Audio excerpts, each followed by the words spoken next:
ආයුබෝවන් මගේ යාළුවා හැමෝටම. ඉතින් ඔන්න මම ඔයාලට අදත් අලුත් පාඩමක් අරගෙන ආවා.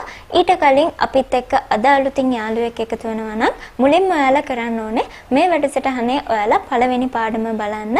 පළවෙනි පාඩමේ ඉඳලා පිළිවෙලට බලාගෙන එන්න.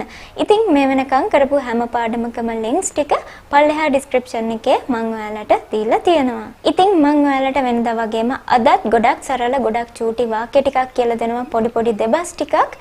ඉතින් එහෙනම් වැඩි වෙලා ගන්න නැතුව අපි ඉක්මනට බලමු අද ඉගෙන ගන්න යන්නේ අලුත් වාක්‍ය ටික මොනවද කියලා. එහෙනම් අද මුල්ම වාක්‍ය තමයි Hello, I'm Ruvini speaking. Who's this? Hello, I'm Ruvini speaking. Who's this? ඒ කියන්නේ Hello, මම රුවිනි කතා කරනවා. කවුද මේ? අපිට කෝල් එකක් ආවට පස්සේ ගොඩක් වෙලාවට මෙන්න මේ දේ කියනවා. Hello, මම රුවිනි කතා කරන්නේ. Who's this? ඒ කියන්නේ කවුද මේ? ඊළඟ වාක්‍ය තමයි Hi Ruvini, I'm Dilan. Hi Ruvini, I'm Dilan. ඒ කියන්නේ Hi Ruvini, මම Dilan. අපි ඉක්මනට ඊළඟ වාක්‍යයත් බලමු. මොකද මේව ගොඩක් ලේසි, ගොඩක් පොඩි වාක්‍ය තියෙන්නේ. ඊට පස්සේ තියෙනවා Dilan tell. Dilan tell. ඒ කියන්නේ කියන්න Dilan. මම හිතනවා ඔයාලට මේක කියලා දෙන්න දෙයක් නැහැ කියලා. මොකද ඔයාලට මේ පොඩි දේවල් දැන් තේරෙනවා කියලා මම හිතනවා. අපි බලමු ඊළඟ වාක්‍ය තමයි I want to know about Sinhala homework Ruvini. I want to know about Sinhala homework Ruvini. ඒ කියන්නේ මට සිංහල ගෙදර වැඩ ගැන දැනගන්න ඕනේ Ruvini. I want to know. ඒ කියන්නේ මට දැනගන්න ඕනේ. I want to know. එහෙම නැත්නම් I need to know කියන්නත් පුළුවන්. අපි මේ විදිහටම බලමු. I want to know about. ඒ කියන්නේ මෙතනදී about කියලා දාලා තියෙන්නේ ගැන කියන එක. I want to know about. මට දැනගන්න ඕනේ about Sinhala homework Ruvini. Sinhala homework ගැන මට දැනගන්න ඕනේ Ruvini කියන එක තමයි මේකෙන් කියන්නේ. ඊට පස්සේ කියනවා Teacher asked us to take grammar book tomorrow. අපහු බලන්න Teacher asked us to take grammar book tomorrow. ඒ කියන්නේ මොකද්ද? ටීචර් අපිට කිව්වා හෙට ව්‍යාකරණ පොත අරන් එන්න කියලා. අපි අහනවා කියන එකටත් කියන්නේ ask කියලා. ඊට පස්සේ කියනවා කියන එකටත් කියන්න පුළුවන් ask කියන එක. ඉතින් ඒක නිසායි මම මෙතනට දාලා තියෙන්නේ. හැබැයි කියනවා නෙමෙයි මෙතනදී කියන්නේ කිව්වා කියන එක. එහෙනම් කියපු දෙයක් ගැන තමයි මේ කියන්නේ. ඒ කියන්නේ ඉස්සර කියපු දෙයක් ගැන තමයි මෙතනින් කියන්නේ. එහෙනම් අපි ඒක සාමාන්‍ය විදිහට කියලා හරියන්නේ නැහැ. දැන් කියනවා වගේ අපි ඒක කියන්න ඕනේ කලින් කිව්ව දෙයක් විදිහට. ඒ කියන්නේ අතීතෙන් තමයි ඒක කියන්න ඕනේ. ඉතින් ඒක නිසා තමයි මෙතනට ටීචර් ආස්ක්ඩ් කියලා දුන්නේ. මොන හරි වෙච්ච දෙයක් ගැන කියනවා නම් මෙන්න මේ විදිහට ඔයාලට කියන්න පුළුවන්. මම ඔයාලට මේවා එකපාරටම කියලා දෙන්නේ නැතුව මෙහෙම වාක්‍ය වලින් කියලා දෙන්නේ. මොකද ඔයාලට එකපාරට මේ අතීත කාලෙන් කියන්නේ කොහොමද කියලා දුන්නොත් මේක සමහර විට පැටලෙන්න පුළුවන්. එහෙම නැත්නම් ඔයාලට මේක ලොකු දෙයක් කියලා හිතෙන්න පුළුවන්. ඉතින් ඒක නිසා තමයි මේ විදිහට වාක්‍ය ඇතුළට මම ඔයාලට මේවා දාලා මෙහෙම සරලව කියලා දෙන්නේ. ඉතින් ඒක නිසා ඔයාලා මේව ගොඩක් හිතන්න යන්න එපා. මම ඉස්සරහට සම්පූර්ණයෙන් ඔයාලට මේක කියලා දෙනවා කොහොමද මේ අතීතේ අපි දෙයක් කියන්නේ කියලා. මොකද මෙතන ඒවා දන්න අය ඉන්නත් පුළුවන්, දන්නේම නැති අය ඉන්නත් පුළුවන්. ඉතින් අපි හිතන්න ඕනේ දන්නේම නැති කෙනෙක්ව ටික උඩට ගන්න. ඉතින් ඒක නිසා මම ඔයාලට මේ පොඩි දේවල් කියලා දෙන්නේ. ඒකයි අනිත් එක මම ඉස්සෙල්ලා කිව්වා වගේ එකපාරට මේ past tense එහෙම නැත්නම් අතීත කාලය ගැන කියලා දෙන්න ගියේ නැත්තේත් යන්න ඒක නිසා. ඉතින් ඒක නිසා මම ඔයාලට මුලින්ම මෙහෙම වාක්‍ය ඇතුළට මේවා දාලා චුට්ටක් හුරු කරලා ඉවර වෙලා ඊට පස්සේ සම්පූර්ණ පාඩමක් විදිහට ඉස්සරහට මේ අතීත කාලෙන් අපි දෙයක් කියන්නේ කොහොමද කියන එක හරියට පැහැදිලි කරලා කියලා දෙන්න. හැබැයි දැන් ඕවා ගොඩක් හිතන්න යන්න එපා. හරි අපි බලමු එහෙනම් ඊට පස්සේ තියෙනවා What else Ruvini? ඒ කියන්නේ තව මොනවද Ruvini? What else කියන එක තමයි චුට්ටක් මම වේගෙන් ඇහුවේ. What else Ruvini කියලා. What else? ඒ කියන්නේ වෙන මොනවද? තව මොනවද කියලා තමයි එකෙන් අහන්නේ. කවුරු හරි අපිට මොනවා හරි කියලා අපි ආපහු අහන වෙලාවල් තියෙනවා. තව මොනවද? තව මොනවා හරි තියනවද කියලා අහන වෙලාවට මෙන්න මේ වචනේ කියන්න පුළුවන්. What else? ඒ කියන්නේ තව මොනවද? වෙන මොනවද? What else? වෙන මොනවද? ඉතින් ඔන්න ඕක ඔයාලට පුළුවන් පුරුදු වෙන්න. What else Ruvini? ඒ කියන්නේ වෙන මොනවද Ruvini? ඊළඟ වාක්‍ය තමයි No, that's all. ඒ කියන්නේ නැහැ එච්චරයි.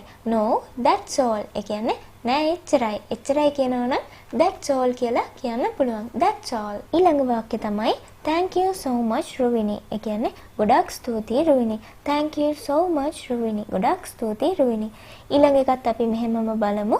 Welcome Dilan. ඒ කියන්නේ කවුරු හරි අපිට ස්තුතියි කිව්වම ඒක අපි පිළිගත්තා කියලා වගේ දෙයක් කියද්දි මෙන්න මේක කියන්න පුළුවන්. You're welcome. එහෙම කියන්නත් පුළුවන්. නැත්නම් මම මේ දාලා තියනවා වගේ welcome කියලා කියන්නත් පුළුවන්. Welcome. ඔන්න ඊට පස්සේ ආපහු කෝල් එකක් ගන්නවා. Hello වශයෙන්. Yes Dilan. Did you call Ruvini? Oh Dilan, ඔයා රුවිනිට කෝල් කරාද? Yes Dilan. Oh Dilan, did you call Ruvini? Did you call? ඒ කියන්නේ ඔයා කෝල් කළාද කියලා අහනවා. කරපු දෙයක් ගැන අපිට ප්‍රශ්නයක් අහන්න ඕනේ නම් මෙන්න මේ විදිහට did කියන එක දාලා අපිට ප්‍රශ්න අහන්න පුළුවන්. හැබැයි did කියලා දාලා ආපහු did you called කියලා කියන්නේ නැහැ. ඒ කියන්නේ call කියන එකට ed එකතු කරලා ආපහු කියන්නේ නැහැ. මොකද හේතුව did කියලා දැම්මට පස්සේ අපි දන්නවා ඒක කරලා ඉවර වෙච්ච දෙයක් ගැන තමයි කියන්නේ කියලා. එහෙනම් ආපහු ක්‍රියාපදයේ අතීත කරන්න යන්නේ නැහැ. මොකද දෙකක් එහෙම කරන්න ඕන වෙන්නේ නැහැ. ඒක නිසා did කියලා දැම්මනම් ආපහු ක්‍රියාපදයට මුකුත් කරන්න යන්න ඕනේ නැහැ. සාමාන්‍ය විදිහට කියන්න පුළුවන්. එහෙනම් ආපහු බලන්න did you call Ruvini? ඒ කියන්නේ ඔයා රුවිනිට කෝල් කරාද? ඔයා රුවිනිට කතා කළාද කියලා තමයි අහන්නේ. ඊට පස්සේ කියනවා yes I called. She told me about homework. Yes I called. She told me about homework. ඒ කියන්නේ මොකද්ද? ඔව් මම කෝල් කරා. එයා මට ගෙදර වැඩ ගැන කිව්වා. ඔන්න එහෙනම් මෙතනදි කියනවා I called කියලා. එහෙනම් මේක වැරදිද? නැහැ මේක හරි. මොකද ඔයාලට මෙතනදි පේනවද did කියලා එකක්? did කියලා දෙයක් පේන්නේ නැහැ. එහෙම නැත්නම් අපිට මේ විදිහට ක්‍රියාපදයේ අතීත කරන්න පුළුවන්. නිකන් හිතන්නකෝ අපිට did කියන එකමයි දාලා කියන්න ඕනේ කියලා. එහෙම කියනවා නම් කොහොමද කියන්නේ? Yes I did call කියලා කියන්න පුළුවන්. එතකොට ed එනවද? නැහැ. did කියලා දැම්මොත් I called කියලා කියන්නේ නැහැ. එහෙනම් මේකෙදි එක්ක ඔයාලට I called කියලා කියන්න පුළුවන්. එහෙම නැත්නම් I did call කියලා කියන්න පුළුවන්. මේ දෙකම එකට කියන්නේ නැහැ. ඒක හොඳට මතක තියාගන්න. She told me about homework. tell කියන්නේ කියනවා, told කියන්නේ කිව්වා. ඊළඟට තියෙනවා What's the homework Dilan? ඒ කියන්නේ ගෙදර වැඩ මොනවද Dilan? What's the homework Dilan? එහෙනම් අද අපේ අන්තිම වාක්‍ය තමයි I'll tell you later. ඒ කියන්නේ මම ඔයාට පස්සේ කියන්නම්. I'll tell you later. ඒ කියන්නේ මම ඔයාට පස්සේ කියන්නම්. ඉතින් අදත් මම ඔයාලට මේ කියලා දුන්නේ ගිය සතියේ වාක්‍යවල ඉතුරු ටික. මේ හැමදේම ගොඩක් ලේසි. අද තිබ්බේ ගොඩක් ලේසි වාක්‍ය. ඔයාලා මේ හැමදේම දන්නවා ඇති. හැබැයි මේවා දැනගත්තට වැඩක් නැහැ. ඔයාලා පුරුදු වෙන්නේ නැත්තම්. ඒ වගේම තමයි ඔයාලා පුරුදු වුණත් වැඩක් නැහැ. මේවා පොඩි අයත් එක්ක ඔයාලා පුරුදු වෙන්නේ නැත්තම්. මොකද මේ හැමදේම පොඩි වාක්‍ය. ඉතින් ඔයාලා හිතනවා ඇති මේවා ගොඩක් චූටි වාක්‍ය මේ හැමදේම අපි දන්නවනේ කියලා. හැබැයි ඔයාලා ඉංග්‍රීසි කතා කරන්න යද්දී මේ එකක්වත් මතක් වෙන්නේ නැති වෙන්න පුළුවන්. සමහර විට මතක් වෙනවා ගලප ගන්න තේරෙන්නේ නැති වෙන්න පුළුවන්. එහෙම නැත්නම් ගොත ගැහෙන්න පුළුවන්. ඉතින් ඔන්න ඕව නිසා තමයි මම ඔයාලට හැමදාම කියන්නේ ගොඩක් ප්‍රැක්ටිස් කරන්න කියලා. ගොඩක් පුරුදු වෙන්න කියන්නේ අන්න ඒකයි. ඉතින් ඒක නිසා මම ඔයාලට හැමදාම කියනවා වගේ ඔයාලා මුලින් පුරුදු වෙන්න මේ ටික ඔයාලා පුරුදු වෙලා ඊට පස්සේ පොඩි කට්ටියත් එක්ක මේවා හොඳට පුරුදු වෙන්න හොඳට කට ඇරලා ප්‍රැක්ටිස් කරන්න. ඉතින් එහෙනම් ඔය වාක්‍ය ටික තමයි ඔයාලට මේ සතියේදී පුරුදු වෙන්න තියෙන්නේ. මම හිතනවා මම කියලා දුන්න හැම දෙයක්ම ඔයාලට ගොඩක් පැහැදිලි ඇති හොඳටම තේරෙන්නේ නැති කියලා. ඉතින් ඔය විදිහටම ඔයාලත් මේක ඉගෙනගෙන පොඩි අයටත් ගොඩක් සරලව කියලා දෙන්න. අපි එහෙනම් ලබන සතියේත් අලුත් පාඩමකින් හම්බ වෙමු. ඒ හම්බ වෙනකන් ඔයාලා හැමෝටම සුබ දවසක්.